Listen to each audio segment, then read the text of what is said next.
E daqui a pouquinho aqui no Jornal da Rede Alesp a gente tem uma entrevista muito importante, tá? Só terminando de se ajeitar aqui com a gente. Então eu recebo nesse momento aqui no Jornal da Rede Alesp a deputada estadual Janaína Pascoal do PSL. Deputada, bem-vinda então novamente aqui ao Jornal da Rede Alesp. Honra minha, agradeço demais a oportunidade, cumprimento a todos, né? Desejo saúde a todos. E amanhã nós temos, então, um evento muito importante no ambiente virtual, às 11 da manhã, né? Então, um ato solene em homenagem aos profissionais da saúde. A senhora que vem falando muito sobre esses profissionais. Sim, porque eu considero que são pessoas que estão se colocando em risco todos os dias em prol da população. São pessoas nem sempre reconhecidas, né? Seja sob o ponto de vista da remuneração, da carreira propriamente e até do trato, né? Infelizmente, alguns foram até alvo de agressividade, né? De manifestações inadequadas. Então, eu penso que é uma oportunidade importante. Nós oficiamos todos os conselhos representativos das carreiras da saúde. Os conselhos indicaram representantes. Oficiamos também Ministério da Saúde, Secretaria Estadual, Municipal, que alguns indicaram seus representantes. Acho que vai ser uma oportunidade para essas pessoas se manifestarem livremente, né, sobre os pleitos que tem também para esse período difícil que todos nós atravessamos. Eu tenho, assim, um sonho, né, que eu acho que talvez seja quase impossível de realizar, que seria criar uma carreira de Estado, né, na saúde, parecido com o que tem a magistratura, o Ministério Público, sabe? Eu sei que tem muita dificuldade em termos da lei de responsabilidade fiscal, mas eu tenho, assim, essa ideia. Então, eu gosto de ouvir esses profissionais, saber das dificuldades que eles enfrentam. O ato, a princípio, tem a ver com o Covid, mas nada impede que eles falem, né, de outros assuntos importantes para suas respectivas carreiras. Então, lembrando, a Rede Alesp transmite amanhã, sexta-feira, 26 de junho, a partir das 11 da manhã, o ato solene, então, em homenagem aos profissionais da saúde. Quando a senhora fala em reconhecimento, não só o reconhecimento pelo trabalho que eles fazem neste momento da Covid, né, que ficou muito mais latente, mas também o que eles fazem durante todo o ano, não só no estado de São Paulo, mas também um reconhecimento, talvez, de carreira mesmo, né? De entender o quanto eles são essenciais no processo. E eu tenho, assim, lógico, né, um apreço muito grande pelos médicos em geral, por todas as carreiras de saúde, mas eu tenho, assim, um carinho muito especial com a enfermagem.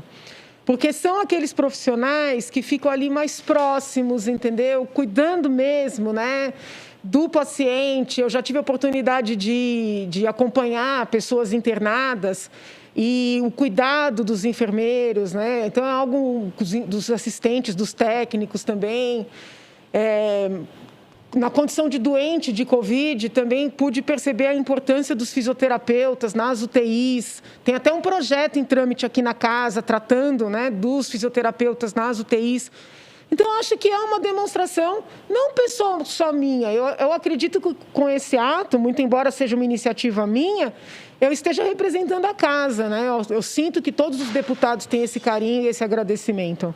E a gente entende, a senhora falou, né, desse projeto com relação aos fisioterapeutas nas UTIs, né? A gente sabe que também o dia a dia da UTI já é pesado por si só, com os cuidados com o paciente ali, mas também quem está ali na linha de frente em todos os momentos na área da saúde, precisa também ter uma questão. A gente fala muito de saúde mental, nós falamos hoje aqui no Jornal da Rede Alesp sobre a saúde mental e o que eles devem estar acumulando nesse sentido também, né? Então, mostrar para eles nesse ato solene o quanto eles são importantes, nesse reconhecimento talvez que não dizer, olha, parabéns, obrigado, mas evidenciar essa classe, né? Eu acho importante, é simbólico, né? É simples, acho que não pode ter nada mais simples, mas fica uma demonstração de carinho, de gratidão, né? E amanhã, o dia 26 de junho, é o Dia Nacional de enfrentamento à dependência de álcool e drogas, né? Então, é um dia também que tem a ver com a pauta da saúde, né? Então, não deixa de ser simbólico. Então, a gente convida você que está em casa novamente, a partir das 11 horas da manhã, o ato solene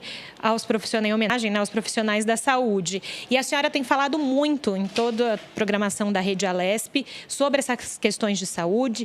Ontem, no Tribuna Virtual, que é um espaço para os deputados, as deputadas falarem com a população, a senhora falou sobre essa questão de retomada das aulas, a senhora falou sobre a questão também da rede pública. Então, quem não conseguiu ouvir a senhora naquele momento, está ouvindo agora a senhora? Sim, eu disse que eu iria verificar mais que regras, né, que a secretaria estaria trilhando, estabelecendo, e eu vi que o secretário instituiu setembro como mês para começar a retomada das aulas, ainda de maneira, vamos dizer assim, parcial.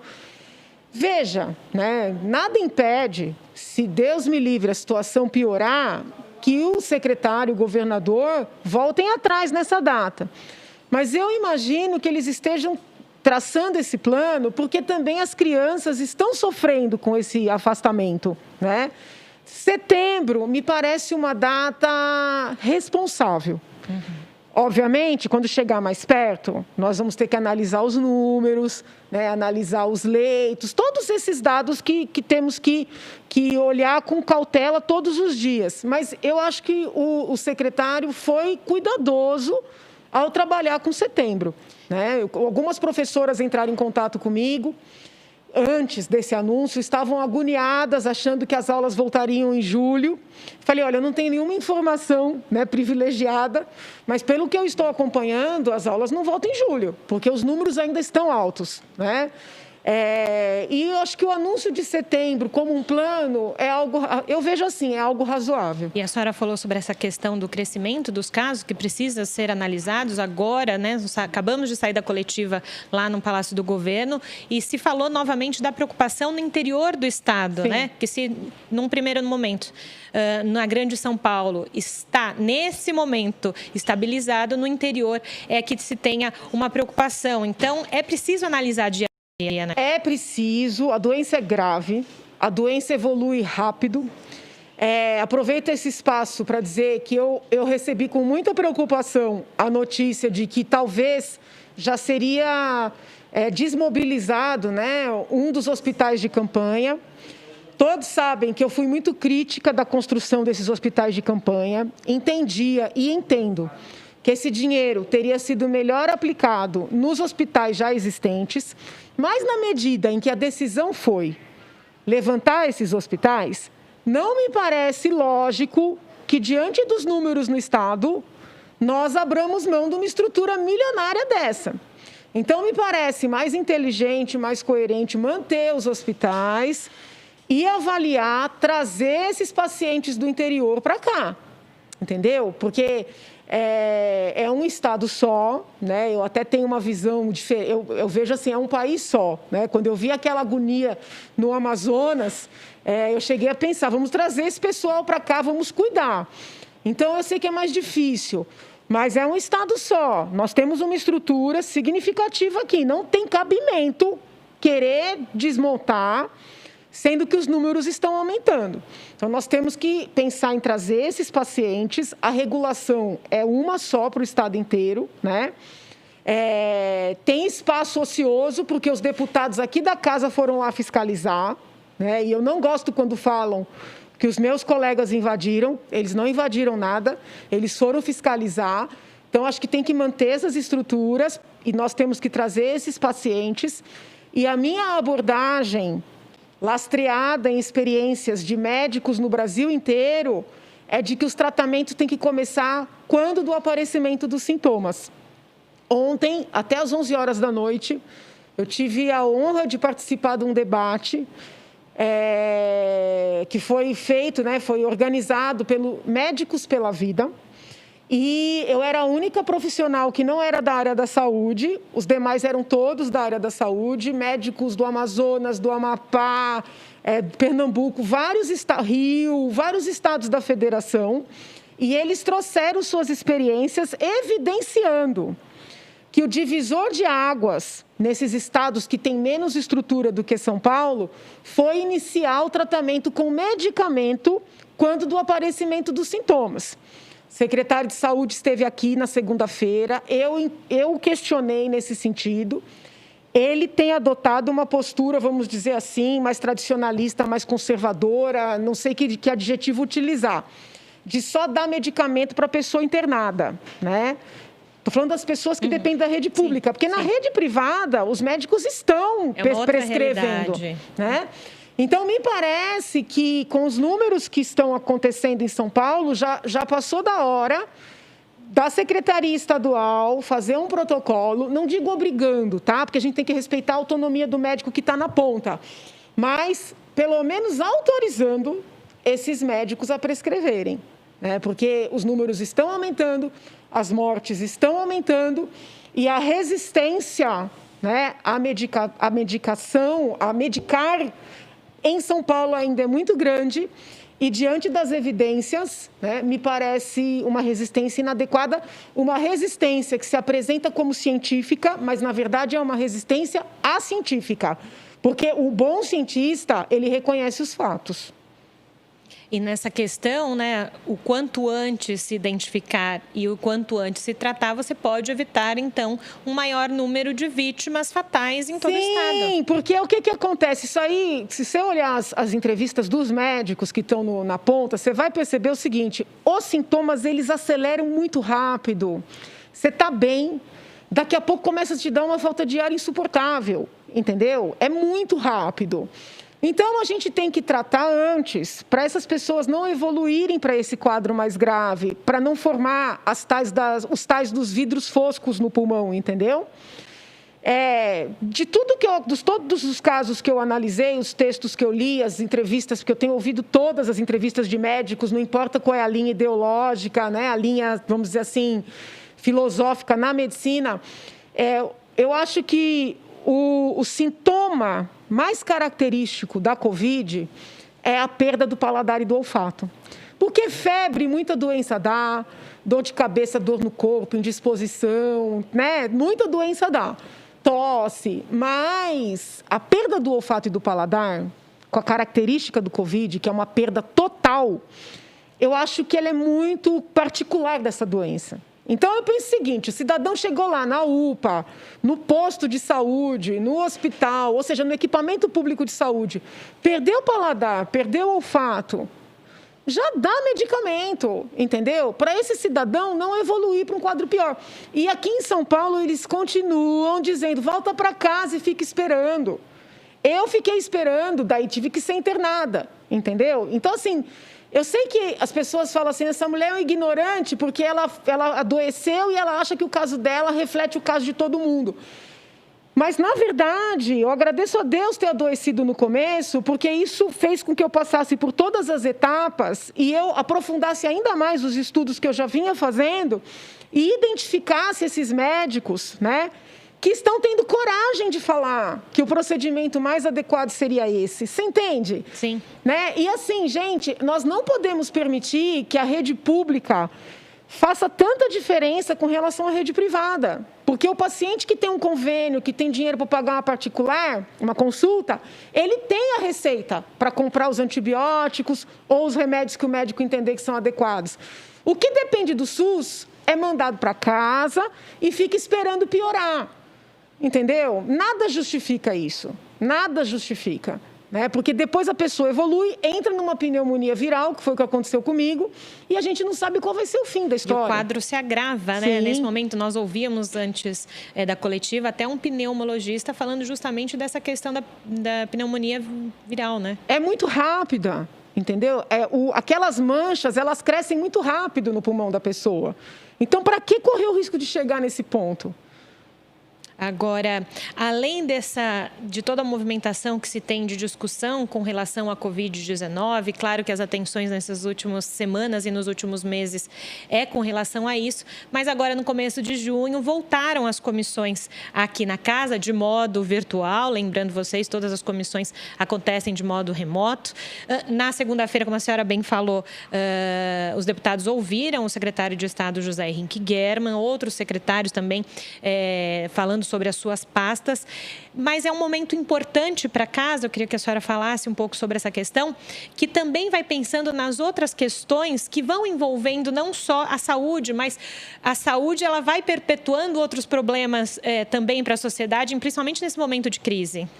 Sim, porque nós temos que conciliar, né, a preservação da vida e da saúde com a retomada das atividades econômicas, né, com a estabilidade emocional das pessoas, que está diretamente, né, ligada à saúde e às questões econômico-financeiras também.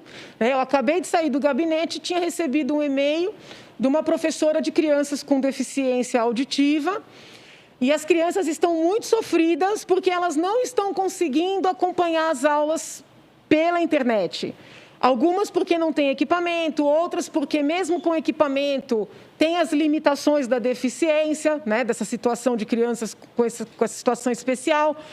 Então, assim, se nós conseguirmos conciliar para voltar à normalidade, ou pelo menos retomar em parte essa normalidade, essa pressão que está estabelecida na sociedade também vai abrandar, né? Daí a necessidade de vários profissionais trocando experiências, despidos de partidarismo, de ideologia, né? Assim, olhando para o que é importante para a sociedade mesmo.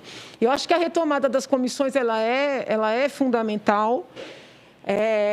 Agora vão ser instaladas as CPIs. Sim, também. A partir da próxima semana. Então, eu acho que a casa ela tem um papel significativo.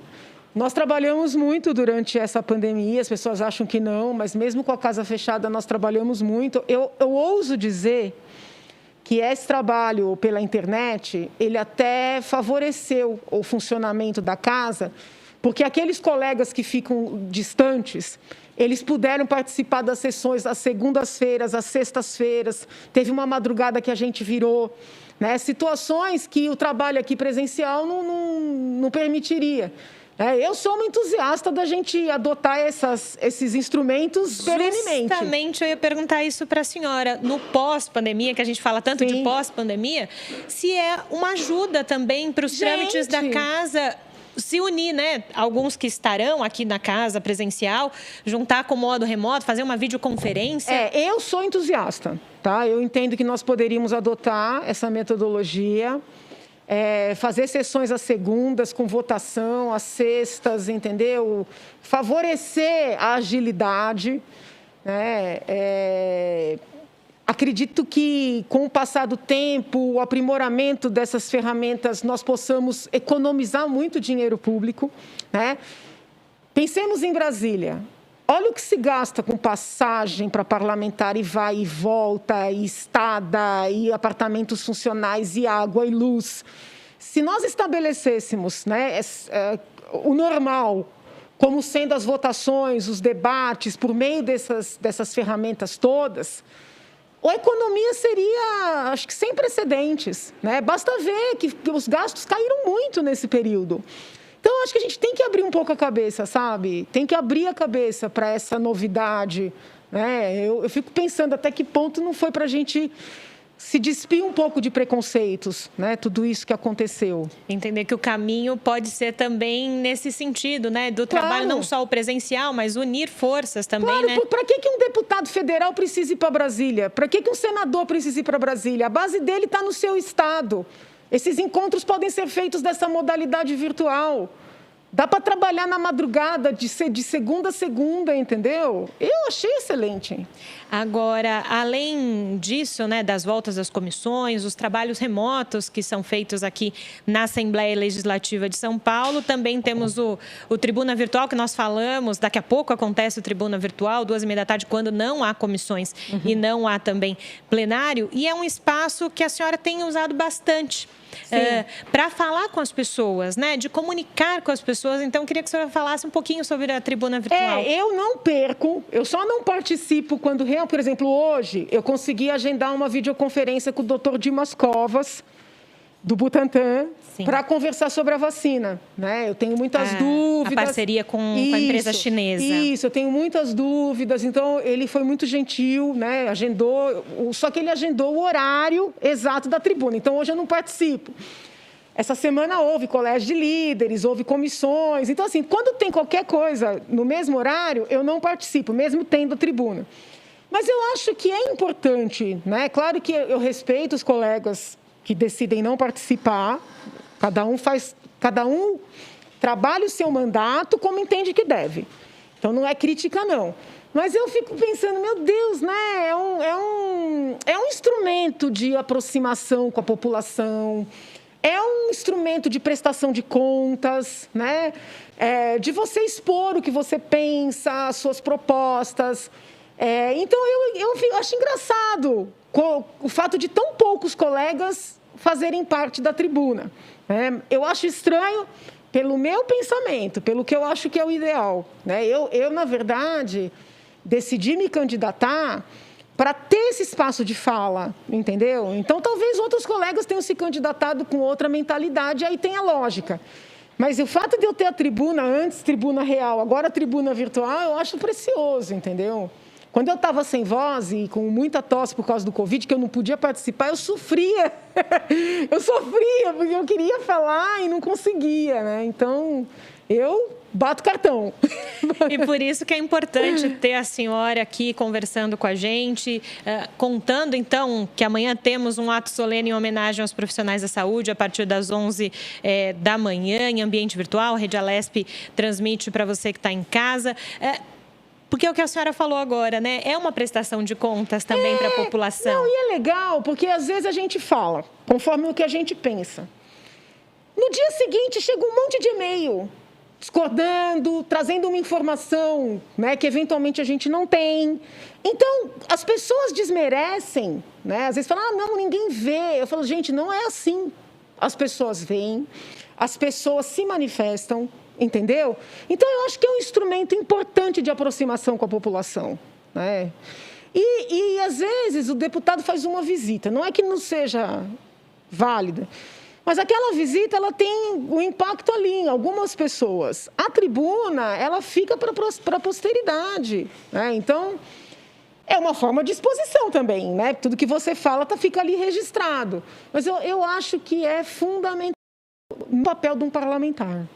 Deputada Janaína Pascoal, quero agradecer a senhora, então, por ter vindo aqui à nossa redação para conversar, falar com o pessoal que está lá em casa. Eu que agradeço. Obrigada novamente. Fiquem com Deus. Saúde para todos aqui e quem está acompanhando também. Obrigada. Obrigada, deputada. Então, só relembrando, amanhã, a partir das 11 da manhã, na Rede Alesp, você assiste o ato solene em homenagem aos profissionais da saúde, aqui com a deputada Janaína Pascoal. E a gente segue aqui no Jornal da Rede Alesp